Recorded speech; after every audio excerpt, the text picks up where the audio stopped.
নমস্কাৰ। জননী লাইভৰ ব্যতিক্ৰম এক অনন্য যাত্ৰা শিতানলৈ মই পাপুৰী শইকীয়া বৰাই আপোনালোক সকলোকে সাদৰ সম্ভাষণ আৰু স্বাগতম জনালোঁ।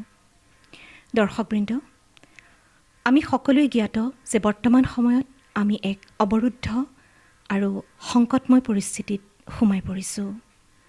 আমি হেৰুৱাই পেলাইছোঁ আমাৰ মনৰ মুকলি আকাশ। 2020 চনৰ মাৰ্চ মাহৰ পৰা আমি জীৱনত কাহানিও নভবা এক কঠিন পৰিস্থিতিৰ সন্মুখীন হৈছিলোঁ আৰু সমগ্ৰ বিশ্বক ধুৱাই গৈছিল কোভিড-19 কৰোনাৰ দ্ৰুত সংক্ৰমণে। সেই সংক্ৰমণৰ পৰিপ্ৰেক্ষিতত আমি জীৱনত কাহানিও নেদেখা লকডাউনৰ সন্মুখীন হৈছিলোঁ। আমাৰ পৃথিৱী হৈ পৰিছিল ঘৰৰ মাজত আবদ্ধ। সলনি হৈছিল সামাজিক, শৈক্ষিক সকলো ধৰণৰ পৰিৱেশ। আৰু অতি দুৰ্ভাগ্যজনকভাৱে পুৰণি সময়ৰ স্মৃতি মাৰ নাযাওঁতেই বৰ্তমান সময়ছোৱাত অৰ্থাৎ 2021 চনৰ এপ্ৰিল মাহৰ মাজৰ সময়ছোৱাৰ পৰা আমি পুনৰ আকৌ সেই ভয়াৱহ পৰিস্থিতিৰ মাজলৈ গতি কৰিছোঁ। ৰাজ্যত কৰোনাৰ দ্ৰুত সংক্ৰমণে আমাক আকৌ এটা অৱৰুদ্ধ জীৱনত আবদ্ধ কৰিবলৈ বাধ্য কৰাইছে। এই সময়ছোৱাত সামাজিক, অৰ্থনৈতিক সকলো দিশ বিধ্বস্ত হৈ পৰিছে। কিন্তু সকলোতকৈ যিটো দিশ সংকটময় আৰু প্ৰতিকূলতাৰ সন্মুখীন হৈছে, সেই দিশটো হৈছে শিক্ষাৰ খণ্ডটো। যিহেতু ছাত্ৰ ছাত্ৰী আমাৰ ভৱিষ্যত আৰু সেই ভৱিষ্যত প্ৰজন্ম বৰ্তমান পাঠদানৰ পৰা বিৰত থাকিবলৈ বাধ্য হৈছে। ইতিমধ্যেই সকলো বিদ্যালয়, মহাবিদ্যালয় অনিৰ্দিষ্টকালৰ বাবে বন্ধ কৰি দিয়া হৈছে। কিন্তু বিদ্যালয়, মহাবিদ্যালয়সমূহ বন্ধ হোৱাৰ বিপৰীতে আৰম্ভ হৈছে অনলাইন পাঠদান। আমাৰ প্ৰত্যেকৰ ঘৰতেই সকলো ছাত্ৰ ছাত্ৰী আৰু অভিভাৱকৰ কাৰণে এটা এতিয়া চিনাকি শব্দ হৈ গৈছে অনলাইন ক্লাছেছ, অনলাইন পাঠ্যক্ৰম।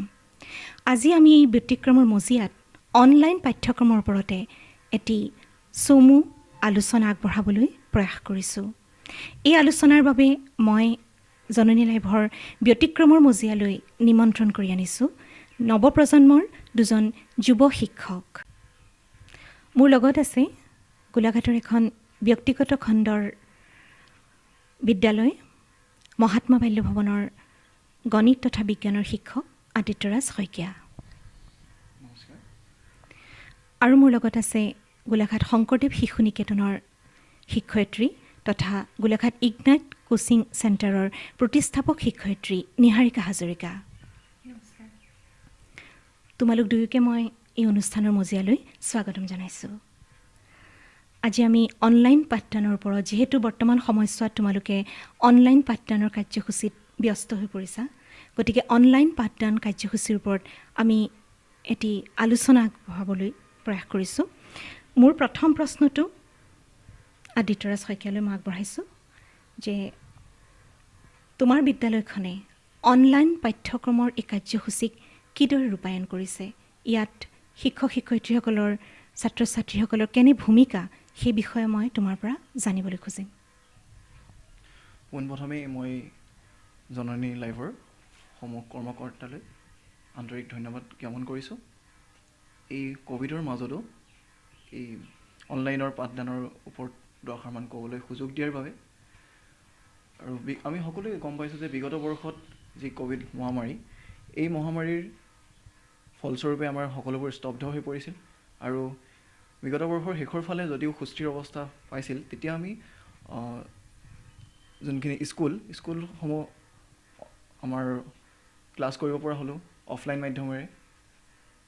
লাহে লাহে সেই পৰ্যায়ো আকৌ পুনৰ যোনখিনি ক'ভিডৰ ছেকেণ্ড এটা ষ্টেজ আহি গ'ল এই মাৰ্চ মাহৰ শেষৰ ফালে।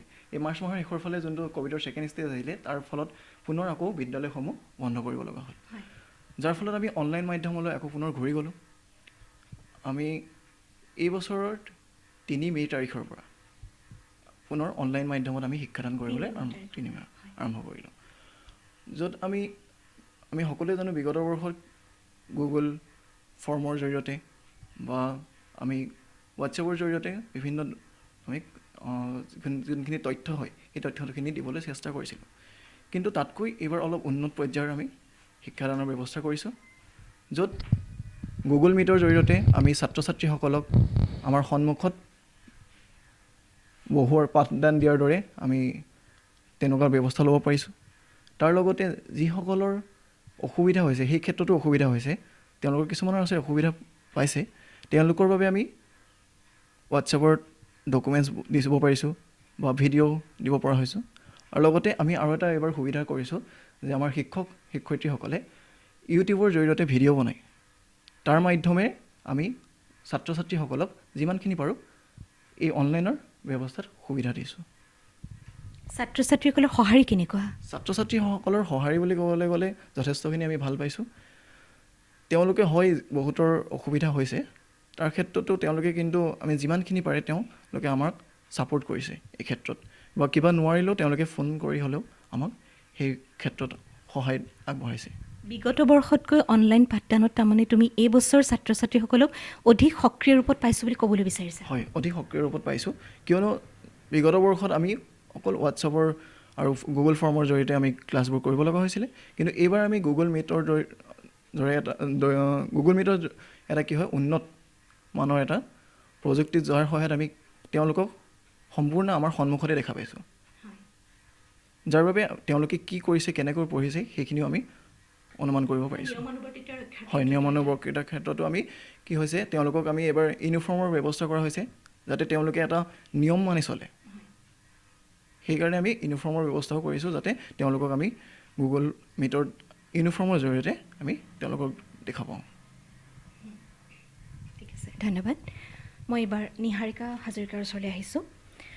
মই তোমাক সুধিব বিচাৰিছোঁ যে এই অনলাইন যিটো পাঠ্যক্ৰম, তুমি যিহেতু শংকৰদেৱ শিশু নিকেতন এখন বিদ্যালয়তো নতুনকৈ নিযুক্তি পাইছা মই জনাত, গতিকে সেই বিদ্যালয়খন আৰু ইতিপূৰ্বে তোমাৰ যিটো কোচিং চেণ্টাৰ ইগনাইট একাডেমি, গতিকে মই জনাত গোলাঘাটৰ শৈক্ষিক জীৱনত ই এটা সুন্দৰ পদক্ষেপ আৰু স্থান ইতিমধ্যে লৈছে। গতিকে এই দুয়োটা ক্ষেত্ৰত কেনেদৰে তুমি মেনেজ কৰিছা, কেনেদৰে তোমালোকৰ অনলাইন পাঠ্যক্ৰমৰ কাৰ্যসূচী আগবাঢ়িছে মই জানিব বিচাৰিম। হয়, পোনপ্ৰথমে মই এই জননী লাইফৰ মজিয়ালৈ আহিবলৈ পাই যথেষ্ট সুখী হৈছোঁ, আৰু এই ক'ভিডৰ সময়তো আমাক এনে এটা সুযোগ দিয়াৰ কাৰণে মই ধন্যবাদ জ্ঞাপন কৰিছোঁ। হয়, আমাৰ এইবাৰো আমি এতিয়া যোৱাবাৰ আচলতে যেতিয়া ক'ভিডৰ সময় আৰম্ভ হৈছিল মাৰ্চ মাহৰ পৰা, তেতিয়াৰ পৰাই আমি অনলাইন পাঠ্যক্ৰম আৰম্ভ কৰিছিলোঁ। আমাৰ ইগনাইট কোচিং যিটো চেণ্টাৰ আছে, আমি আমাৰ চেণ্টাৰত বিগত বৰ্ষতে আমি অনলাইন পাঠ্যক্ৰম আৰম্ভ কৰিছিলোঁ। পোনপ্ৰথমে আমি জুম আৰু গুগল মিট এই দুইটা মাধ্যম ব্যৱহাৰ কৰিছিলোঁ। তাৰ পাছত আমি লাহে লাহে আমি এটা কাম কৰিলোঁ যে আমি এটা কাষ্টমাইজড এপ্লিকেশ্যন আমি নিজে তৈয়াৰ কৰি উলিয়ালোঁ, যিটো আমাৰ ইগনাইট কোচিং নামেৰে প্ৰত্যেকজন ছাত্ৰ ছাত্ৰী, আমি প্ৰথম 2জন ছাত্ৰ ছাত্ৰীৰ পৰা আৰম্ভ কৰি বৰ্তমান আমাৰ লগত 150ৰো অধিক ছাত্ৰ ছাত্ৰী জড়িত হৈ আছে। গতিকে এই ছাত্ৰ ছাত্ৰীসকলৰ যাতে প্ৰত্যেকৰে হাতে হাতে এটা এপ্লিকেশ্যন থাকে, আৰু য'ত তেওঁলোকে সকলো ধৰণৰ তাত তেওঁলোকৰ প্ৰয়োজনীয় বিষয়বস্তুৰ লগত জড়িত নথিপত্ৰ, ডকুমেণ্টছ বা যিখিনি ষ্টাডি মেটেৰিয়েলছ গোটেইখিনি পায়, আৰু যিসমূহ ভিডিঅ' আছে সেইবিলাক যাতে তেওঁলোকে ক্লাছ কৰিব নোৱাৰিলেও পিছত যাতে তেওঁলোকে চাব পাৰে, তেনেকুৱা ধৰণৰ সুবিধা কৰা হৈছিল। আৰু এইবাৰো আমি যেতিয়া দেখিলোঁ যে দেশৰ পৰিস্থিতি খুব ভয়াৱহ হৈ আহিছে, তেতিয়াই আমি হাইব্ৰিড ক্লাছৰুমৰ আচলতে আৰম্ভ কৰিছিলোঁ। সেইটো এটা পদক্ষেপ আমি ল'লোঁ। যোৱা বছৰ সম্পূৰ্ণৰূপে অনলাইন পাঠ্যক্ৰম আৰম্ভ কৰিব লগা হৈছিল নভবাকৈ, যিটো আমিও আচলতে পৰিচিত নাছিলোঁ। কিন্তু এইবাৰ আমি যোৱা বছৰৰ এটা এক্সপিৰিয়েঞ্চ যিহেতু পালোঁ, অভিজ্ঞতা এটা হ'ল আমাৰ, এইবাৰ আমি কি কৰিলোঁ, যেতিয়া ক'ভিডৰ আৰম্ভণি হোৱাৰ সময়তে আমি হাইব্ৰিড ক্লাছৰুম আৰম্ভ কৰিছিলোঁ, যাতে যিসকলে আহিব পাৰে তেওঁলোকে আহি প্ৰথম অৱস্থাত অফলাইন ক্লাছ কৰিছিল, আৰু যিসকলৰ অসুবিধা হয় তেওঁলোকে অনলাইন, মানে যিটো ক্লাছ আমাৰ লাইভ হৈছে সেই একেটা ক্লাছেই তেওঁলোকে ঘৰত বহি চাব পৰা আমি সুবিধা কৰিছিলোঁ। আৰু এতিয়া যিহেতু সম্পূৰ্ণৰূপে চৰকাৰীভাৱে সকলোখিনি বন্ধ হৈ গ'ল, আৰু আমিও বিচাৰিছিলোঁ যাতে ছাত্ৰ ছাত্ৰীসকলৰ জীৱনক আমি সংকটময় পৰিস্থিতিলৈ ঠেলি দিব নোৱাৰোঁ, সেইটো কোনোপধ্যেই সম্ভৱপৰ নহয়। সেইকাৰণে তেওঁলোকে অনলাইন পাঠ্যক্ৰম যাতে ভালদৰে পাব পাৰে, তাৰ কাৰণে আমি এই এপ্লিকেশ্যনবিলাকৰ সহায়ত, আমাৰ নিজৰ এপ্লিকেশ্যন, তাৰ উপৰি গুগল মিট হওক, স্কুলৰ ক্ষেত্ৰত বিশেষকৈ গুগল মিট বা টিচমিণ্ট ইত্যাদি ধৰণৰ, তেনেকৈ ধৰণে আমি কৰিব বিচাৰিছোঁ যাতে ছাত্ৰ ছাত্ৰীসকলৰ লগত আমি কথা পাতি তেওঁলোকৰ বুজ ল'ব পাৰোঁ, তেওঁলোকৰ মাত শুনিব পৰা যায়, য'ৰ পৰা তেওঁলোকে বুজিছেনে নাই বুজা আমি লগালগ আমি আচলতে ইমিডিয়েট ফিডবেক বুলি যিটো কোৱা হয় সেইটো পোৱা যায়। যেনেকৈ আমি স্কুলৰ ক্লাছত যেনেকৈ পাওঁ সেইটো আমি পাওঁ আচলতে। তেওঁলোকে শুনা নাপালেও আমি সেই কথাখিনিও লগে লগে আমি গম পাওঁ। তেনেকুৱা ধৰণে আমি চলাই আছোঁ। সুন্দৰ কথা নিহাৰিকা, মানে তোমালোকে এই ধৰণে কৰিছা যে আজিকালিৰ যিটো প্ৰযুক্তিবিদ্যাৰ যিটো সহায়, আমি যিহেতু আধুনিক হৈ আহিছে দিনক দিনে, আমি এটা সময়ত আমি কল্পনা কৰিব পৰা নাছিলোঁ যে বিদ্যালয় নিজকে ঘৰত বহি আমি পাঠদান কৰিব পাৰিম, শিক্ষকসকলক আমি দেখাও পাম, লগে লগে সুধিবও পাৰিম, এইটো কল্পনাৰ অগোচৰ। কিন্তু সময়ৰ লগে লগে বিজ্ঞান আৰু প্ৰযুক্তিবিদ্যাৰ দ্ৰুত উন্নতিৰ লগে লগে কিছুমান কথা সম্ভৱপৰ হৈ আহিছে, আৰু তোমালোকে সেই দ্ৰুত যিখিনি উন্নতি যিখিনি আহিলা সেইখিনিকে আকৌ ছাত্ৰ ছাত্ৰীৰ বিকাশৰ কাৰণে ব্যৱহাৰ কৰিছা, নহয়নে? হয় বাৰু, চেষ্টা কৰিছোঁ আমি যিমান দূৰ পাৰোঁ। অতি সুন্দৰ কথা। মোৰ দ্বিতীয়টো প্ৰশ্ন মই পুনৰ আদিত্যৰাজ শইকীয়ালৈ আগবঢ়াইছোঁ। যিকোনো এটা বস্তুৰ ধনাত্মক আৰু ঋণাত্মক দুয়োটা দিশ থাকে, ভাল আৰু বেয়া দুয়োটা দিশ থাকে। মই জনাত আজিলৈকে মহাত্মা বাল্য ভৱন বিদ্যালয়খনৰ শিক্ষক শিক্ষয়িত্ৰীসকলে ছাত্ৰ ছাত্ৰীৰ কাৰণে অশেষ কষ্ট স্বীকাৰ কৰে। খুব নিয়মীয়াকৈ বিদ্যালয়খনত পাঠদান হয়, যথাসময়ত পৰীক্ষাবিলাক অনুষ্ঠিত হয়, আৰু ছাত্ৰ ছাত্ৰীৰ শৈক্ষিক দিশটোত কোনো ধৰণৰ কম্প্ৰমাইজ নহয় বুলিয়ে আজিলৈকে মই শুনাত, আৰু সেইকাৰণে হয়তো বিদ্যালয়খন ইতিমধ্যে যথেষ্টখিনি প্ৰগতিৰ পথতো আগবাঢ়িছে। গতিকে এই অনলাইন পাঠদানৰ সুবিধা অসুবিধা কি, কোনখিনিত? মানে অফলাইন পাঠদানতকৈ তাত কেনেকুৱা ধৰণৰ অসুবিধা, বা যদি কিবা সুবিধা তুমি উল্লেখ কৰিবা নেকি? হয়, প্ৰতিটো বস্তুৰে কি হয় এটা ধনাত্মক আৰু ঋণাত্মক দিশ থাকে, ভাল বেয়া। মই গুগল যোনটো আমাৰ এতিয়া অনলাইন ব্যৱস্থাপনা, সেইটোৰ ক্ষেত্ৰত মই এই সময়ছোৱালৈ লক্ষ্য কৰিলে কিন্তু এফালৰ পৰা বহুতখিনি উন্নত বুলি ক'ব পাৰিম, উত্তম বুলি ক'ব পাৰোঁ। য'ত কি হৈছে, আমি যোনখিনি চৰকাৰী ব্যৱস্থাপনা লোৱা হৈছে যে ডিষ্টেঞ্চ মেইনটেইন কৰিব লাগে, তাৰ লগতে আমি কি হয় বাহিৰলৈ ওলাই যাব নালাগে, এইখিনিৰ ক্ষেত্ৰত কি হয় এই যোনটো আমি অনলাইন ব্যৱস্থা তাত যথেষ্টখিনি ফলপ্ৰসূ বুলি মই ভাবোঁ। তাত কি হৈছে, আমি যিহেতু ঘৰৰ ভিতৰতে বহি গোটেই ক্লাছ কৰিব পাৰিছোঁ, ফলত কি হয় আমাৰ চেইন ছিষ্টেম যোনটো আছিলে, যোনটো আমাৰ বাহিৰলৈ ওলাই যাব লাগিছিলে চেইন ছিষ্টেম, সেইটো আমি ব্ৰেক কৰিব পাৰিছোঁ, এটা সুৰক্ষা দিব পাৰিছোঁ। সেইটো প্ৰথম কথা। আৰু লগতে কি হৈছে, সকলোবোৰ ষ্টুডেণ্ট যেতিয়া ঘৰত থাকিব পাৰিছে আৰু ইমানখিনি এতিয়া উন্নত প্ৰযুক্তি, সেইখিনি প্ৰযুক্তিৰ ফলত কি হয় আমাৰ গোটেই বস্তুটোৱে আমাৰ ঘৰৰ মাজতে হ'ব পাৰিছে, গোটেইখিনি আমাৰ ঘৰৰ ভিতৰতে হ'ব পাৰিছে। তাৰ ফলত যোনখিনি সংক্ৰমণৰ যোনটো হৈছে এতিয়া ক'ভিডৰ, সেইটো আমি স্তব্ধ কৰিব পাৰিছোঁ বুলি মই ভাবোঁ। তুমি তাৰমানে অনলাইন পাঠদানক অসুবিধাজনক বুলি নাই ভবা, এই সময়খিনিৰ পৰিপ্ৰেক্ষিতত তুমি তাক সুবিধাজনক বুলিয়ে ক'ব খুজিছা। কাৰণ এই সময়ত সকলো যেতিয়া আবদ্ধ হৈ আছে, তেতিয়াহ'লে অনলাইন পাঠদান নোহোৱাহেঁতেন তেওঁলোকতো সম্পূৰ্ণৰূপে শিক্ষাৰ পৰা বঞ্চিতই হ'লহেঁতেন। গতিকে তুমি অনলাইন পাঠদানৰ যিটো ভাল দিশটো তুমি তাক উনুকিয়াব বিচাৰিছা। হয়, আৰু লগতে তাৰ আৰু কিছুমান বেয়া দিশো আছে। তাৰ ভিতৰত মই ক'ব বিচাৰোঁ যে বিদ্যালয়ৰ যোনটো পৰিৱেশ, বিদ্যালয় এখন এনেকুৱা নহয় যে অকল শিক্ষাই দিয়ে, তাত মানুহৰ শৈক্ষিক বিকাশ, মানসিক বিকাশ, সকলো ফালৰ পৰা নিয়মানুৱৰ্তিতা, এই গোটেইখিনি সমাজ আচলতে তাৰ পৰাই আৰম্ভ হয়। যিহেতু ছাত্ৰ ছাত্ৰী হৈছে আমাৰ দেশৰ ভৱিষ্যত, গতিকে তেওঁলোকক যদি সৰুৰ পৰাই যদি আমি গঢ় দিব নোৱাৰোঁ সেই আমি যোনটো সমাজৰ মতে, গতিকে তাত কি হয় বিদ্যালয়ৰ যথেষ্টখিনি অৰিহণা আছে, যিটো আমি এই অনলাইনৰ মাধ্যমেৰে সেইটো অসুবিধা হৈছে। ঠিকেই, তুমি দুইটা দিশৰ কথা সুন্দৰকৈ উনুকিয়াইছা। মই এইখিনিতে আৰু এটা বেলেগ প্ৰশ্ন মই নিহাৰিকালৈ সুধিব খুজিছোঁ। ই এক অন্য ধৰণৰ প্ৰশ্ন যে যিকোনো এটা ক্ষেত্ৰত বৃত্তিগত হিচাপেও মানুহৰ কিছু সুবিধা অসুবিধা থাকিব পাৰে। তুমি এখন বিদ্যালয়ত যোগদান কৰাৰ উপৰিও তুমি এটা ইগনাইট কোচিং চেণ্টাৰ তোমালোকে এটা চলোৱা। গতিকে এই ক্ষেত্ৰত তোমালোকে এই যে হঠাৎ এনেকুৱা ধৰণৰ এটা পৰিৱেশ আহি পৰে আৰু হঠাতেই আকৌ অনলাইন পাঠ্যক্ৰম আৰম্ভ কৰিব লগা হয়, এনেকুৱা ক্ষেত্ৰত তোমালোকৰ বৃত্তিগত দিশত তোমালোকে কিমানলৈকে কম্প্ৰমাইজ কৰিব লগা হৈছে, কি আপোচ কৰিব লগা হৈছে? নিশ্চয়কৈ তোমালোক ক্ষতিবান হৈছা, গতিকে মই অকণমান ক'বা নেকি এই বিষয়ে? হয়, আচলতে দেশৰ আমি দেখিছোঁ যে ক'ভিড 19 যিটো অৱস্থা কৰিছে দেশৰ সকলোকে জুৰুলা কৰি গৈছে। গতিকে তাৰ পৰিপ্ৰেক্ষিতত আমিও যে তাৰ সন্মুখীন হোৱা নাই বা আমি তাৰ মাজেৰে যোৱা নাই আমি ক'ব নোৱাৰোঁ। যোৱা বছৰৰ পৰাই মাৰ্চৰ পৰা যোৱা বছৰ নৱেম্বৰলৈকে বন্ধ, এইবাৰো তেনেকৈ এতিয়া বন্ধৰ আৰম্ভণি। এয়া কিমান দিন চলিব আমি কোনেও নাজানো। আৰু ইগনাইট কোচিঙৰ লগত অকল ময়ে নহয়, আমি 3জন আচলতে প্ৰতিষ্ঠাপক শিক্ষক জড়িত হৈ আছোঁ।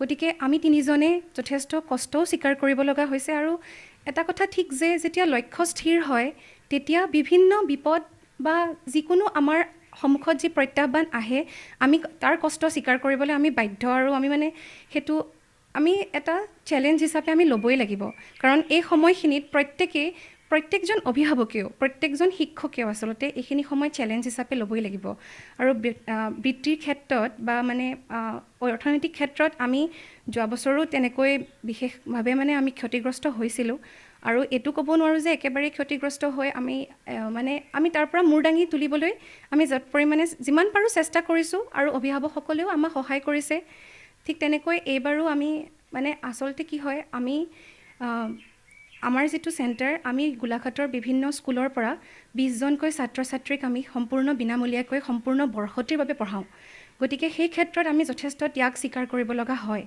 সেইটো আমি নুই কৰিব নোৱাৰোঁ কিন্তু আমাৰ সেইটো লক্ষ্য যিহেতু গতিকে ছাত্ৰ ছাত্ৰীৰ সৰ্বাংগীন বিকাশৰ কাৰণে আমি যিমান দূৰ পাৰোঁ ত্যাগ স্বীকাৰ কৰি গৈছোঁ আৰু আশা কৰোঁ অভিভাৱকসকলেও আমাৰ লগত থাকিব সদায় আৰু পঢ়া শুনাৰ ক্ষেত্ৰত আমি ছাত্ৰ ছাত্ৰীক বিশেষকৈ আমি পঢ়া শুনাৰ পৰা বঞ্চিত কৰিব নোৱাৰোঁ গতিকে সেইটো বৰ্তাই ৰাখিবৰ কাৰণে আমি যিমান পাৰোঁ গতিকে সকলোৱেতো আগবাঢ়ি যাবই লাগিব সেইটো আমি যিমান পাৰোঁ চেষ্টা কৰি আছোঁ অতি প্ৰশংসনীয় নিহাৰিকা তোমাৰ এই কথাখিনিৰ পৰা গম পালোঁ যে শিক্ষকতা তোমালোকৰ কাৰণে কেৱল পেচা নহয় ই নিচা আৰু ছাত্ৰ ছাত্ৰীৰ কাৰণে সম্ভৱপৰ সকলো ধৰণৰ কষ্ট স্বীকাৰ কৰিবলৈ তোমালোক সাজু সেইটো খুব ভাল লগা কথা ই সমাজৰ এটা ব্যতিক্ৰম পদক্ষেপ বুলি মই ভাবিছোঁ নৱপ্ৰজন্মৰ ছাত্ৰ ছাত্ৰী হিচাপে আৰু এটা সময়ত তোমালোকো ছাত্ৰ ছাত্ৰী আছিলা কিন্তু আজি শিক্ষকৰ ভূমিকাত অৱতীৰ্ণ হোৱাৰ পিছত সেই ছাত্ৰ ছাত্ৰীখিনিক সম্পূৰ্ণৰূপে নিজৰ বুলি ভাবিবলৈ তোমালোকে আৰম্ভ কৰিছা ই এটা সমাজৰ এটা দিশত বৰ শুভ লক্ষণ বুলি মই ক'ব খোজোঁ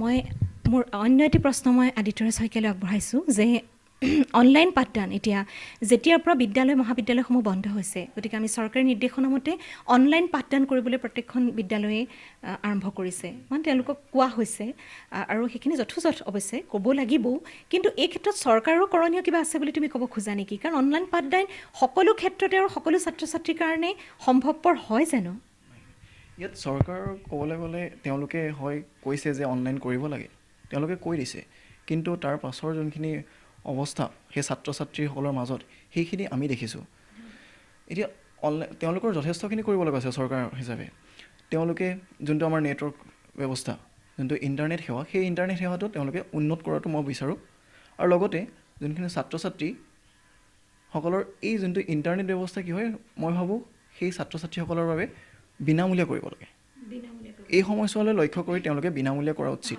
মই ভাবোঁ যাৰ ফলত কি হয় তেওঁলোকে কি হয় এতিয়া এনেকুৱা হয় যোনটো আমাৰ নেটপেক এটা সাধাৰণ মানুহে ভৰোৱাটো সম্ভৱ হৈ নুঠে গতিকে তাৰ ওপৰত লক্ষ্য ৰাখি চৰকাৰে এইটো মই ভাবোঁ প্ৰত্যেকৰে আৰ্থিক স্থিতি বেলেগ বেলেগ আছে কিন্তু শিক্ষাটো সকলো শিশুৰে সৰ্বপ্ৰথম অধিকাৰ গতিকে তেওঁলোকে শিক্ষা পাবই লাগিব বিদ্যালয়লৈ নাহিলেও তেওঁলোকে শিক্ষা পাবই লাগিব বঞ্চিত হ'ব নালাগিব তুমি সেইটোৱে ক'বলৈ বিচাৰিছা যে কোনো ক্ষেত্ৰত বঞ্চিত নহওক আৰু চৰকাৰৰ এই ক্ষেত্ৰত কৰণীয় আছে হয় ভাবা এইখিনিতে আৰু এটা প্ৰশ্ন মই নিহাৰিকাক সুধিব বিচাৰিছোঁ যে 10ম শ্ৰেণীৰ ছাত্ৰ ছাত্ৰীসকল সাধাৰণতে এখন বিদ্যালয়তে হওক বা এটা ব্যক্তিগত অধ্যয়ন কেন্দ্ৰতে হওক আটাইতকৈ বেছি তেওঁলোকে গুৰুত্ব লাভ কৰে যিটো 10ম শ্ৰেণীটো জীৱনৰ এটা বিশেষ খোজ তেওঁলোকে দিবলৈ লয় আৰু হাইস্কুল শিক্ষান্ত পৰীক্ষা দিবলৈ তেওঁলোক সাজু হয় আমাৰ সকলোৰে সেই সময়টোৰ কাৰণে এটা বিশেষ ধৰণৰ গুৰুত্ব আহি পৰে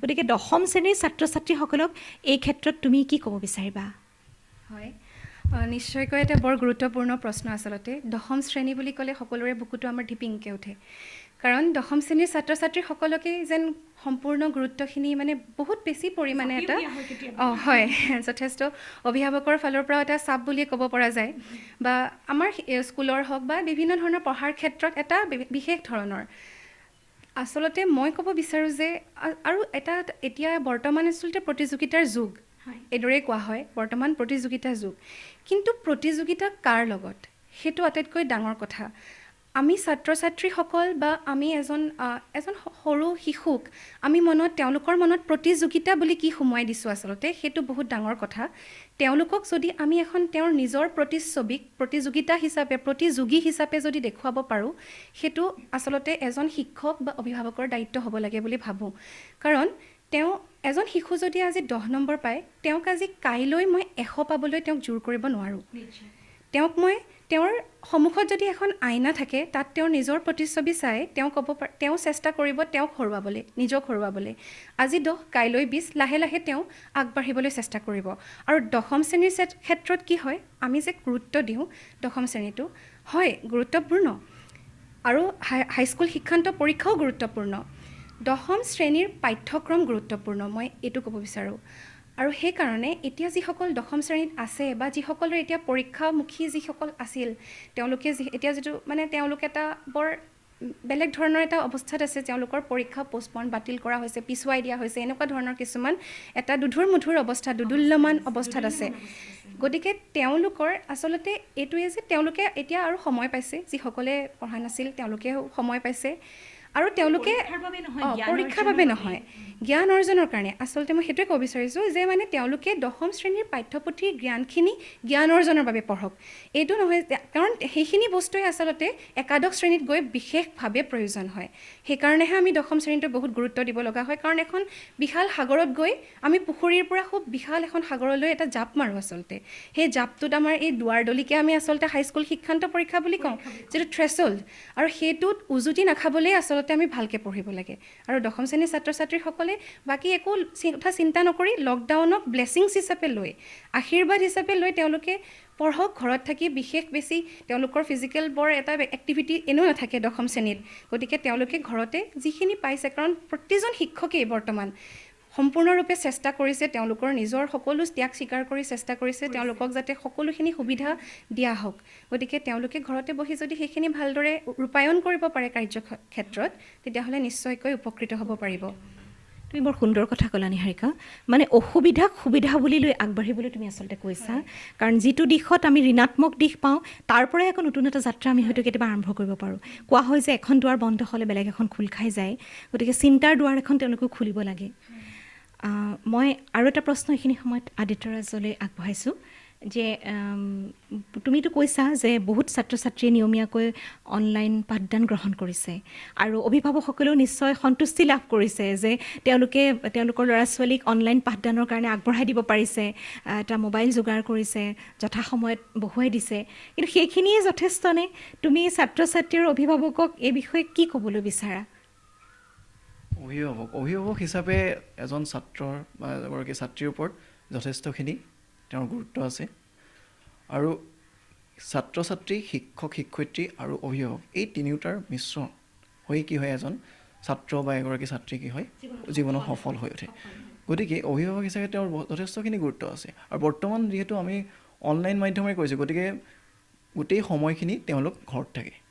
আগৰ সময়ত আমি বিদ্যালয়ত পাইছিলোঁ, এতিয়া কিন্তু তেওঁলোক ঘৰত থাকে। গতিকে যিমানকণ সময় পাওঁ, আমাৰ দিনটোত 3 ঘণ্টা 4 ঘণ্টা ক্লাছ হৈছে, আৰু সেই 3 ঘণ্টা 4 ঘণ্টা ক্লাছৰলৈ আমি যদি চাওঁ, তাৰ বাকী গোটেই সময়খিনি তেওঁলোকে অভিভাৱকৰ লগত থাকে।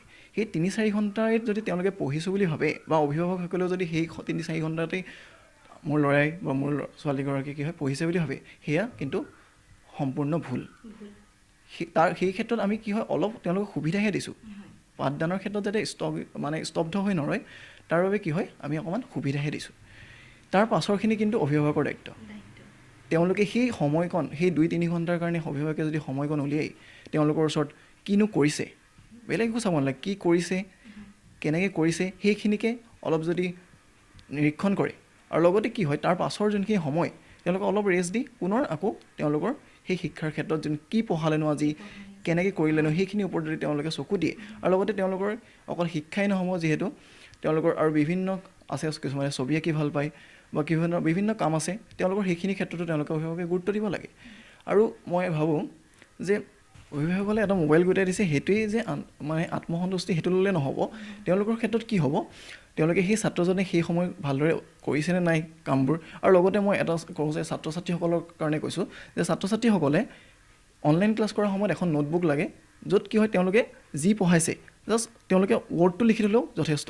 সেই ৱৰ্ডটো যদি আমি নেক্সট আকৌ কি হয় তেওঁলোকে ৰাতিয়ে পঢ়াব লাগিলে, সেই সময়ছোৱাত যদি সেই ৱৰ্ডটো উলিয়াই কোন ডোখৰত আছে, কি আছে, সেইখিনিৰ ওপৰত যদি অলপ ভালদৰে পঢ়ে, আৰু নেক্সট ডে যদি তেওঁলোকৰ টিচাৰৰ লগত যদি তেওঁ কথা পাতে যে কোনটো বুজি পোৱা নাই, কোনটো কি হৈছে, সেইখিনি হ'লেও যথেষ্টখিনি সুবিধা হ'ব বুলি মই ভাবোঁ। ধন্যবাদ একদম তুমি ক'ব বিচাৰিছা যে অনলাইন পাঠ্যক্ৰমটো আচলতে এটা আধাৰহে সম্পূৰ্ণখিনি শিক্ষা তাত দিয়াটো সম্ভৱপৰ নহয় গতিকে তেওঁলোকে তাৰ পৰা যাতে আৰম্ভ কৰি আকৌ নিজাকে আকৌ বিশেষভাৱে তেওঁলোকে অধ্যয়ন কৰে অধ্যয়নৰ পৰা বিৰত নাথাকে ইতিমধ্যে আমি অনলাইন পাঠদানৰ ওপৰত ভালেখিনি কথাই আলোচনা কৰিলোঁ গুৰুত্বপূৰ্ণ কেইবাটাও দিশ আমাৰ আলোচনালৈ আহিল খুবেই ভাল লাগিছে আৰু লাহে লাহে আমাৰ অনুষ্ঠান সামৰিবলৈও সময় হৈছে মই মোৰ শেষ প্ৰশ্নটো মই নিহাৰিকালৈ আগবঢ়াইছোঁ যে এই অনলাইন পাঠদানৰ এই যি প্ৰক্ৰিয়া হয় শিক্ষাৰ ক্ষেত্ৰত তেওঁলোকে পিছ পৰি ৰোৱা নাই হয়তো তেওঁলোকে পাৰিছে অনলাইন পাঠদান গ্ৰহণ কৰিছে হয়তো এইদৰে তেওঁলোকে এদিন পৰীক্ষা দিবলৈও সাজু হৈ যাব কিন্তু অনলাইন পাঠদানৰ ঘৰতে বহি অনায়াসে খুব সহজে লাভ কৰা প্ৰশ্নৰ উত্তৰে তেওঁলোকৰ ব্যক্তিত্বত কি বিপৰীতমুখী প্ৰভাৱ পেলাইছে নেকি ছাত্ৰ ছাত্ৰীসকলৰ ব্যক্তিত্ব আৰু সৃজনশীলতাৰ ক্ষেত্ৰত ই এটা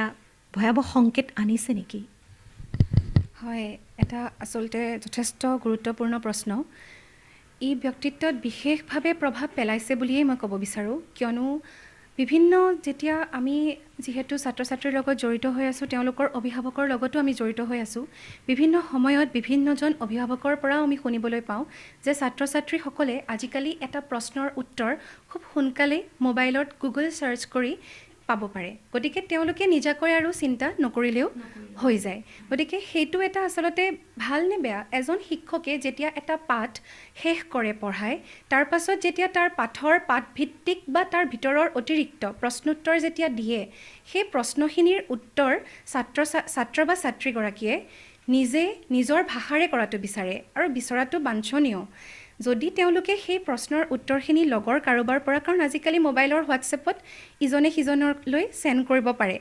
এনচাৰ্ছখিনি সেইটো এটা সুবিধা থাকে তাৰ উপৰি গুগলটো থাকেই আমাৰ হাতত গতিকে সেইধৰণে নিবিচাৰি যাতে নিজৰ ভাষাৰে লিখিব পাৰে সেইটোহে আচলতে শিক্ষকজনে বিচাৰে কিন্তু বহুত ছাত্ৰ ছাত্ৰী আজিকালি এনেকুৱা হৈ গৈছে যে গুগলৰ সহায় ল'ব লাগিব আমি শিকিবৰ কাৰণে ল'ব লাগিব কিন্তু তেওঁলোকৰ যাতে নিজস্বতা হেৰুৱাই নেপেলায় সেইখিনিতে আমি চাবলগীয়া আৰু এই ক্ষেত্ৰত অভিভাৱকৰো দায়িত্ব আছে যে তেওঁলোকে মোবাইলটো কিমান দূৰ ব্যৱহাৰ কৰিছে একেটা কথাই আদিত্যই অলৰেডি কৈছে যে অভিভাৱক শিক্ষক আৰু ছাত্ৰ এই তিনিওজনৰ আচলতে বান্ধোনটো কটকটীয়া হ'লেহে আমাৰ সমাজৰ উন্নতি হ'ব বুলি ময়ো ভাবোঁ সেই একেটা কথাই গতিকে তেওঁলোকে চাব লাগিব যে ছাত্ৰ বা ছাত্ৰীগৰাকীয়ে মোবাইলটোৰ ব্যৱহাৰ কেনেকৈ কৰিছে সেই সময়খিনিত তেওঁলোক উপকৃত কেনেকৈ হৈছে সেই বস্তুটোৰ প্ৰতি আমি বিশেষকৈ লক্ষ্য ৰাখিব লাগিব আৰু অনলাইন পাঠদান যিহেতু চলি আছে গতিকে ছাত্ৰ ছাত্ৰীয়ে পঢ়াৰ উপৰি তেওঁলোকে আৰু বাকী সময়ত কেনেকৈ এই সময়খিনি অতিবাহিত কৰিছে তেওঁলোকক বিভিন্ন ধৰণৰ কাৰ্যকলাপত তেওঁলোকে মনোনিৱেশ কৰিব পাৰে আৰু যিহেতু তেওঁলোকে সময় পাইছে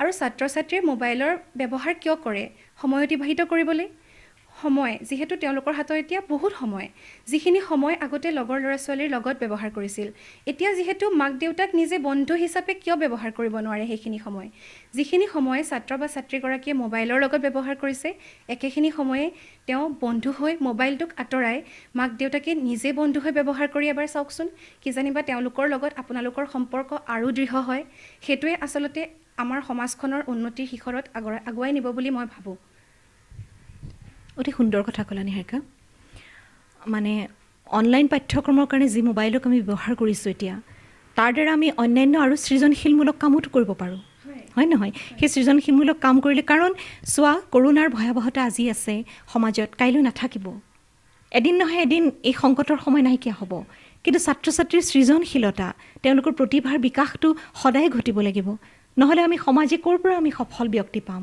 আজিৰ ছাত্ৰই কাইলৈৰ ভৱিষ্যত গতিকে মোৰ খুবেই ভাল লাগিলে মই আশা কৰিছোঁ অভিভাৱকসকলে ছাত্ৰ ছাত্ৰীসকলে আৰু সকলো দৰ্শকেই আমাৰ এই অনুষ্ঠানৰ পৰা কিছু কথা হ'লেও জানিবলৈ বা শিকিবলৈ পাব আমি সাধ্য অনুসাৰে আমি এটা অনুষ্ঠানত আজি অনলাইন পাঠ্যক্ৰমৰ ওপৰত আমি আলোচনা কৰিলোঁ মই তোমালোক দুয়োলৈকে মোৰ আন্তৰিক ধন্যবাদ জ্ঞাপন কৰিছোঁ ইয়ালৈ আহি ইমান সুন্দৰকৈ মোৰ প্ৰতিটো প্ৰশ্নৰ উত্তৰ দিয়াৰ বাবে ছাত্ৰ ছাত্ৰীসকলক উদ্দেশ্য কৰি যিখিনি গঠনমূলক কথা তোমালোকে ক'লা সেই তেওঁলোকৰ ভৱিষ্যতৰ কাৰণে খুবেই কামত আহিব বুলি মই ভাবোঁ আৰু দৰ্শকবৃন্দ এইখিনিতে আমি জননী লাইফৰ মজিয়াৰ পৰা বিদায় ল'ম আহক এই অৱৰুদ্ধ সময়খিনিত আমি আমাৰ মনৰ আকাশখন মুকলি কৰোঁ নতুন চিন্তা নতুন চেতনাৰে আমি বাট বোলোঁ আৰু এইখিনিতে সামৰণিত অকালতে এই কৰোণাৰ সংক্ৰমণত অকালতে প্ৰাণ হেৰুওৱা সকলো ব্যক্তিলৈ আৰু সকলো শোক সন্তপ্ত পৰিয়ালবৰ্গলৈ আমি আমাৰ গভীৰ শ্ৰদ্ধাঞ্জলি জ্ঞাপন কৰিছোঁ আৰু আজিলৈ বিদায় লৈছোঁ। ধন্যবাদ।